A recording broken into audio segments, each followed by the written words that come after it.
श्री कृष्ण का जन्म मथुरा के उग्रसेन राजा के बेटे कंस का वध करने के लिए हुआ था।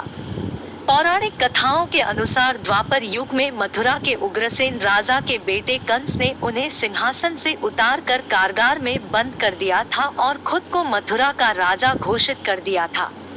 राजा की एक बेटी और एक बेटा था। बेटा कंस और बेटी देवकी।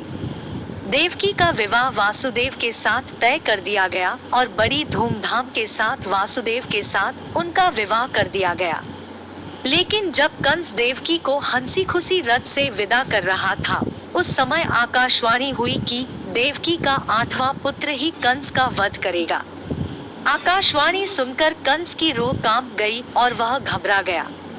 आकाशवाणी के बाद कंस ने बहन देवकी की हत्या करने की ठान ली। लेकिन उस दौरान वासुदेव ने कंस को समझाया कि देवकी को मारने से क्या होगा। देवकी से नहीं, बल्कि उसको देवकी की 8वीं संतान से भय है। वासुदेव ने कंस को सलाह दी कि जब हमारी 8वीं संतान होगी तो हम अपा को सौंप देंगे, आप उसे मार देना। कंस को वासुदेव की ये बात समझ आ गई। लेकिन वासुदेव और देवकी को कंस ने कारागार में कैद कर लिया। देवकी और वासुदेव की 7 संतानों को कंस मार चुका था। अब 8वां बच्चा होने वाला था।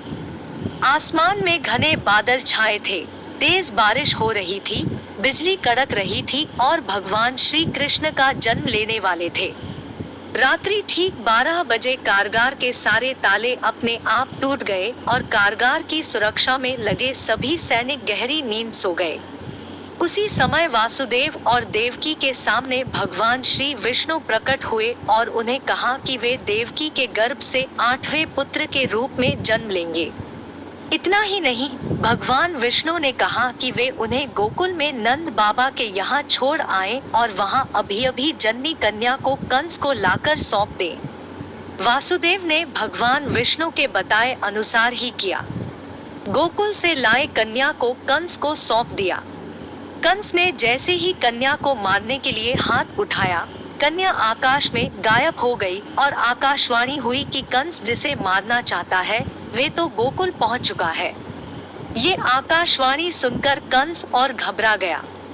कृष्ण को मारने के लिए कंस ने बारी बारी से कि राक्षस गोकुल भेजे, लेकिन कृष्ण ने सभी का वध कर दिया। आखिर में श्री कृष्ण ने कंस का भी वध कर दिया।